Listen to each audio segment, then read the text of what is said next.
নির্বাচনের আমেজে দেশ জুড়ে উৎসবের মতো সময় কাটছে এখন, কিন্তু ক্ষমতা ছাড়ার আগেই অন্তর্বর্তী সরকারের ভিতরে চলছে একদম বিপরীত দৃশ্য। সরকারি বাসা ছাড়ার চিঠি, কূটনৈতিক পাসপোর্ট জমা সবকিছুই চলছে দ্রুত গতিতে। এটি যেন বিদায়ের মুহূর্তকে আগে থেকেই প্রস্তুত করে রাখার এক পূর্ব প্রস্তুতি।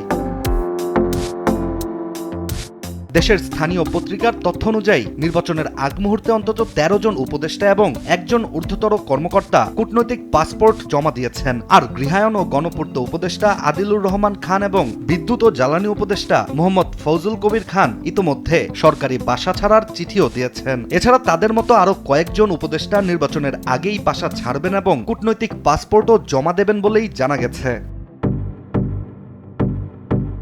এদিকে ক্ষমতা ছাড়ার প্রস্তুতিতে কিছু উপদেষ্টা স্টাফদের মাধ্যমে সরকারি দপ্তর থেকে ব্যক্তিগত নথি ও জিনিসপত্র নিজেদের বাসায় নিয়ে গেছেন। আর অনেক গুরুত্বপূর্ণ নথিও এই সময় সই হচ্ছে, যাতে করে নতুন সরকার এলে দায়িত্ব হস্তান্তর সহজ ও দ্রুত হয়। কিন্তু এই প্রস্তুতির পেছনে কি শুধুই দায়িত্ব হস্তান্তর, নাকি অন্য কোনো কারণ আছে, এমন প্রশ্ন উঠছে বর্তমানে।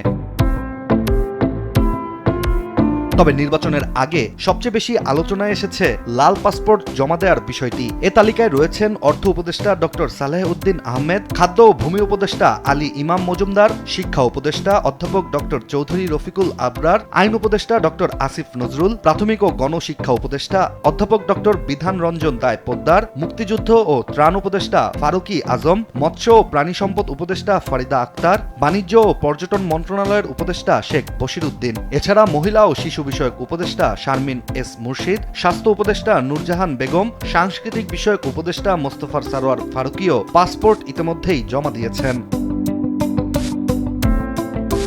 উপদেষ্টাদের এই পাসপোর্ট জমা দেওয়ার বিষয়ে কেউ কেউ বলছেন, ক্ষমতা হস্তান্তরের পর নতুন পাসপোর্ট পাওয়ার জন্য অনাপত্তি পত্র নিয়ে আবেদন করাই মূল কারণ। আর নতুন পাসপোর্ট পেলেই কূটনৈতিক পাসপোর্ট স্বয়ংক্রিয়ভাবে অকেজো হয়ে যায়।